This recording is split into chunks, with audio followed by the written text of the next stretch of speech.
तो हेलो दोस्तों, स्वागत है हमारे यूट्यूब चैनल पे एजुकेशन इंजीनियरिंग चैनल में आप सबका स्वागत है। दोस्तों आज हम वीडियोस पे देखने वाले हैं type of learning, unsupervised learning. पहले हम जो वीडियो देखे थे इससे पहले वो हमारा सुपरवाइज्ड लर्निंग था, ठीक है। तो उसके पहले हमने इंट्रोडक्शन देखे और is the learning and unsupervised learning, supervised learning. तो भी वीडियो को आप जाके देख लेना अगर आप वीडियो को फर्स्ट टाइम देख रहे होंगे तो उससे रिलेटेड वीडियो आपको हमारे प्ले लिस्ट में मिल जाएगा, ठीक है। तो let's to start the continue this videos and unsupervised learning.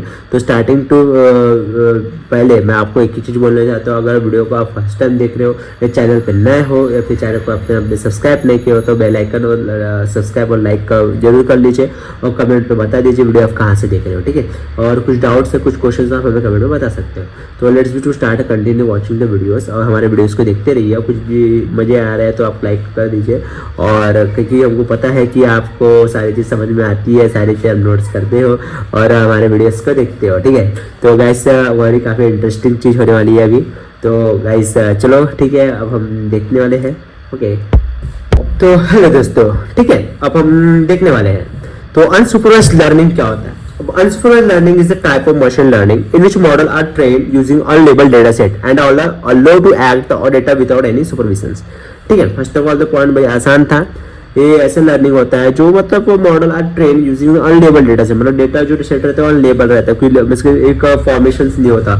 Similarly and represent the data set compress and formal, मतलब कि फॉर्मल लैंग्वेज होना चाहिए थोड़ा, मतलब एक डेटा सेट अनलेबल रहता है, ठीक है। The goal of unsupervised learning is to find underlying structures data set और group the data according to similarly and represent the data set in compress format, ठीक है। Unsupervised learning is to find underlying structures, मतलब कोई data set एक proper wave पे नहीं होता है, सीधी बात अंडरलाइन अनसुपरवाइज्ड लर्निंग पे डेटा सेट कैसा भी हमको प्रोवाइड होता है यहाँ पे, तो कुछ स्टेप्स आप ले सकते हो, ठीक है। अपन सुपरवाइज्ड लर्निंग्स के फाइंड इसके कुछ टाइप्स है, मतलब इस तरीके से हम इसको सॉल्व आउट ऑफ प्रॉब्लम को सॉल्व करने वाले हैं। तो सबसे पहले जो हमारा टाइप्स है के एन मीन्स और क्लस्टरिंग, इस तरीके से K N means clustering, K N nearest neighbour, hierarchical clustering, anomaly detections, neural network, principal component analysis और appropriate proids and algorithms। ये कुछ स्टेप्स से हमको अनसुपरवाइज्ड लर्निंग के हम स्टडी करने वाले हैं आगे, ठीक है। तो इस स्टेप्स को आप थोड़ा दिमाग में रख लीजिए और इसको आप सॉल्व करना है, उसके बारे में वीडियो देखने वाले हैं। तो वीडियो को कंटिन्यू देखिए, ठीक है। अब बात करेंगे working of unsupervised learning algorithm. क्या वर्किंग है? We have taken unlabel input data, मतलब हमको ऐसा देता है जो अनलेबल रहता है, ठीक है। Which means that is not a categorise and corresponding output also are not given, मतलब कोई कैटेगराइज भी नहीं होता और करस्पॉन्डिंग आउटपुट रहता है, ठीक है। तो आर आल्सो नॉट गिवन, मतलब दिया नहीं रहता, ठीक है। तो now it this unlabel input data is fed to the machine learning model is order to train it, मतलब मशीन लर्निंग के थ्रू और जो हमारा लेवल इनपुट डेटा रहता है वो एक ट्रेन होता है, ठीक है। Firstly it will be interpret the raw data to find the hidden patterns from the hidden patterns दिए रहते हैं, रॉ मटेरियल हो गया from the data and then will apply suitable algorithms such K means clustering decision tree.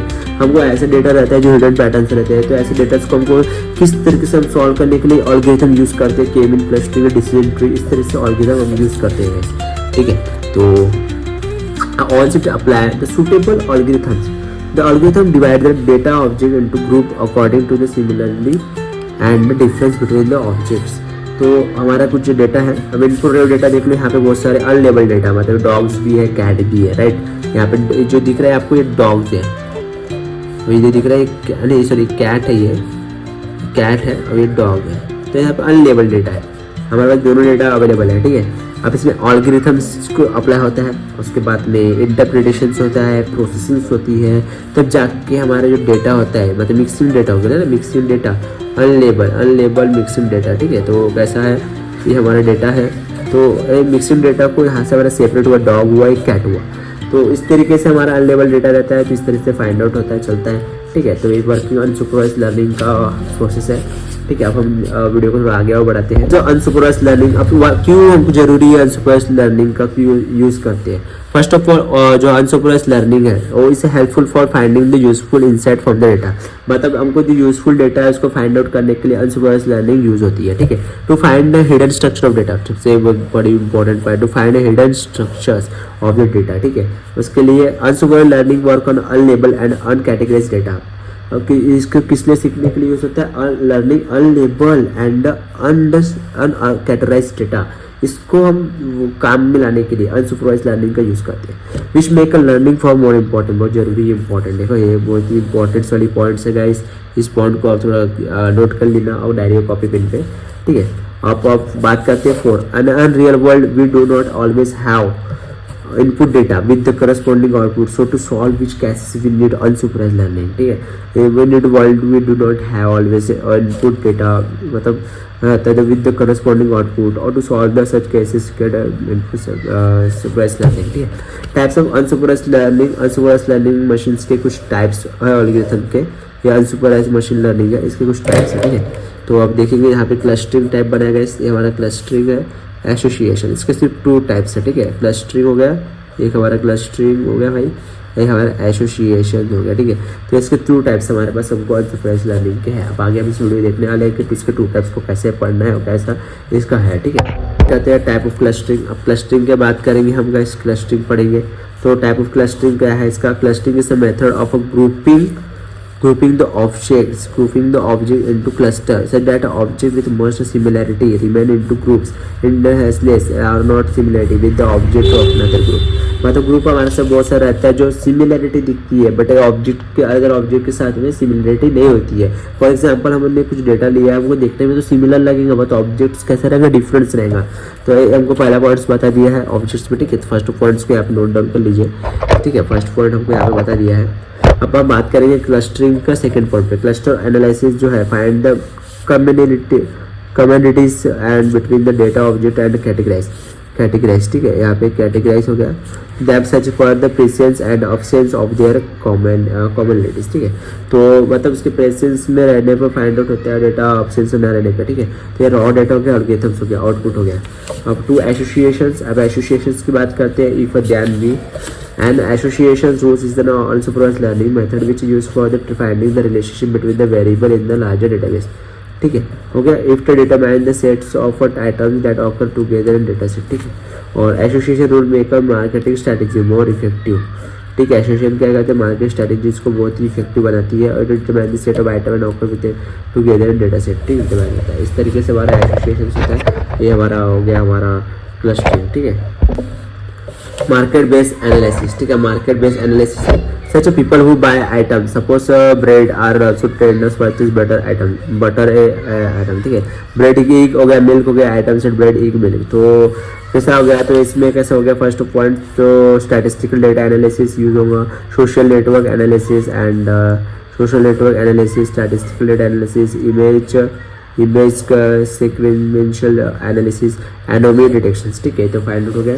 उसके बाद में advantage disadvantage क्या है? एडवांटेज होगा अनसुपरवाइज्ड लर्निंग। इसके एडवांटेज क्या है हम देख लेते हैं। जैसे सुपरवाइज्ड लर्निंग का एडवांटेज और डिसएडवांटेज पढ़े थे, तो इसका भी हम यहाँ पे पढ़ लेते हैं, ठीक है। क्योंकि एडवांटेज देखना और डिसएडवांटेज देखना बहुत जरूरी है। तो अनसुपरवाइज्ड जो लर्निंग है इसका use for more complex task, मतलब बहुत ज़्यादा कॉम्प्लेक्स टास्क होते हैं, बहुत डिफिकल्ट टास्क होते हैं इसमें as compare to supervised learning के हिसाब से, ठीक है। तो पहला एडवांटेज है कॉम्प्लेक्स में, तो थोड़ा मतलब कॉम्प्लेक्स टास्क का, because unsupervised learning we do not have a label input data, मतलब क्योंकि इसमें अनलेबल डेटा रहता है ना इनपुट डेटा, इसलिए अनसुपरवाइज्ड लर्निंग से preferable as it is easy to get a label data in comparison label data. Label data के साथ सिर्फ जो प्रीफेयर है तो प्रेफर करता है ये, ठीक है। अब डिसएडवांटेज क्या है? अनसुपरवाइज्ड लर्निंग से intrinsically more difficulty than supervised learning as it does not have a corresponding output, ठीक है। The result of the unsupervised learning algorithm might be less accurate as input data is not a label and algorithm do not know the exact output in advance, ठीक है। So this concept is of the disadvantage and advantage of this the unsupervised learning, ठीक है। तो आप समझ आ गया होगा आपको। अब अपने टाइप ऑफ लर्निंग, तो अब तक आपने वीडियो को लाइक नहीं किया होगा, सब्सक्राइब नहीं किया, सब्सक्राइब जरूर कर लीजिए, बेल आइकन को जरूर प्रेस कर लीजिए और वीडियो बताइए आप कहाँ से वीडियो देख रहे हो कमेंट में। और जैसे आपको इससे रिलेटेड और भी वीडियो होना था हमें कमेंट में बता सकते हो गाइस, ठीक है। तो thank you so much for watching the video still now, okay. और गाइस सागर सर से मिलने के लिए सागर सर के वीडियो को लाइक जरूर करिए और इस तरीके से अब वीडियो आपको और भी चाहिए मतलब कमेंट में बता सकते हो इससे रिलेटेड वीडियो, और हमारे आगे की वीडियो प्लेलिस्ट में अवेलेबल है, आप प्लेलिस्ट में जाकर भी देख सकते हो, ठीक है। तो हेलो दोस्तों, स्वागत है हमारे यूट्यूब चैनल पे एजुकेशन इंजीनियरिंग चैनल में आप सबका स्वागत है। आज हम वीडियोस में देखने वाले हैं गाइस रेन फॉरेस्ट लर्निंग, ठीक है। तो गाइस आप वीडियो पे नए हो, चैनल को लाइक नहीं किया, सब्सक्राइब नहीं कर, जरूर सब्सक्राइब और लाइक कर दिए, बेल आइकन को प्रेस कर लीजिए आप वीडियो कहाँ से देख रहे हैं। तो what is supervised learning and supervised rain forest learning, ठीक है। Type of learning, introduction of rain forest learning, working example rain forest learning and applications of rain forest learning, difference between supervised and unsupervised rain forest learning. कितने types of learning है, एक introduction करेंगे rain forest of learning क्या होता है, इस video पे introduction देखने वाले हैं। टाइप्स ऑफ लर्निंग पर सबसे पहले टाइप्स ऑफ लर्निंग देखेंगे, ठीक है। उसके बाद में introduction of reinforcement and learning देखेंगे, working examples of the reinforcement learning इसका भी हम देखेंगे, तो applications of the reinforcement learning इसको भी हम पढ़ेंगे, और difference between the supervised, unsupervised and reinforcement learning इस वीडियो पे आज हम टॉपिक देखने वाले हैं। तो दोस्तों वीडियो पे अभी भी बैठे हो तो वीडियो को हेडफोन लगा के और ध्यान से देखिए, ठीक है। तो हमें 5 टॉपिक पे वीडियो आज देखने वाले हैं।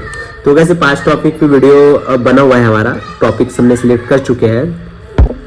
टाइप्स ऑफ लर्निंग क्या है और इंट्रोडक्शन रेन फॉरेस्ट लर्निंग, ये सारे हम कंसेप्ट को देखने वाले हैं, ठीक है। अब बात करते हैं गाइस रेनफॉरेस्टमेंट लर्निंग क्या होता है। रेनफॉरेस्टमेंट learning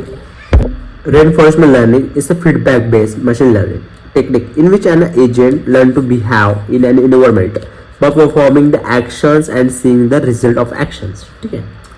For each good actions, the agent get a positive feedback, and for each bad action, the agent get a negative feedback or a priority. There is no label data, so the agent is bound to learn by experience only. RL solves a specific type of problems where decision making is sequential and the goal is long term, such as a game playing a robotic set. An environment is like the action, agent, state and reward, ठीक है। That's the examples, okay। And